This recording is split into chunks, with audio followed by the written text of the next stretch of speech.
Hey Corndale, I'm filming this weekly update a few days early because by the time you watch this, I will have left town and wanted to ask you to pray for me as I'm gone. I'll be in Washington, D.C. for most of this week, and there's three things I'm doing there that are sort of part of my broader ministry and our broader influence that I'd love for you to pray for. The primary reason I'm going to D.C. is to be part of the council meetings for the Gospel Coalition. This is a movement of renewal that's sort of a broader coalition of churches and pastors throughout the country. It's a way that I am able to sort of invest in the broader work of renewal, not just in the United States, but around the world. The Gospel Coalition, as you may know, is one of the largest websites in the world and puts out a ton of content and offers a ton of resources. That's good for your average American, but it's even more important in places in the world where access to theological resources is lacking. And so a lot of the work that Gospel Coalition does just helps to further the work of gospel renewal around the world. So I'm on the council for the Gospel Coalition. We have some meetings in DC this week, and so that was the original reason I was going.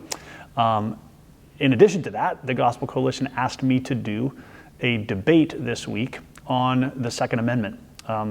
They're doing a bunch of things called these good faith debates where it's intended to model charitable disagreement among Christians on issues that are of secondary importance. Issues like, how should Christians think about the right to bear arms? And so I'm taking one position on that topic, and Andrew Wilson from the UK is taking the other position, and we will be doing a debate at the Museum of the Bible that will be recorded and then put on YouTube. I will send you the link for that whenever it's available, but you can pray for me that I will be winsome, that I'll be clear, that I'll make a good case for what I believe to be the faithful position there, and also that Andrew and I would just have good charitable back and forth on that issue. Obviously, in a world that's very polarized and where people tend to encamp into really hard corners on various issues, we just want to show that it's okay for Christians to disagree on an issue like this, that we can do that humbly and charitably and in good faith.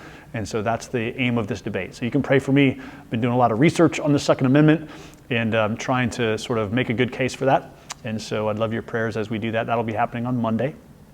And then on Tuesday, I've been invited to be the guest chaplain on the floor of the United States Senate. And so I will be delivering the opening prayer for the opening of business for the Senate on Tuesday morning, sometime around 9:30 or 10 a.m. Eastern Time. Obviously, that's a weighty responsibility, and you can pray for me in that. I want to represent Christ well, serve the senators and their staffers well, and just model, again, a charitable and humble and gracious and winsome presence. And so would you please pray for me as I do all those things? I'm taking my son Lewis with me so that he can experience DC. He's a high school student, and that'll be a fun experience to just go get to see some of the sights of Washington, D.C. together. And then I'll be coming back on Thursday. And so I'd love to have your prayers, church family, as I go and serve in these ways. And thanks for the ways that you and that the elders here release me to have some of these broader influences. It's a blessing, I think, to the broader church, and I'm thankful to be able to do it. So thanks, I appreciate your prayers, and I'll see you guys next week for another weekly update.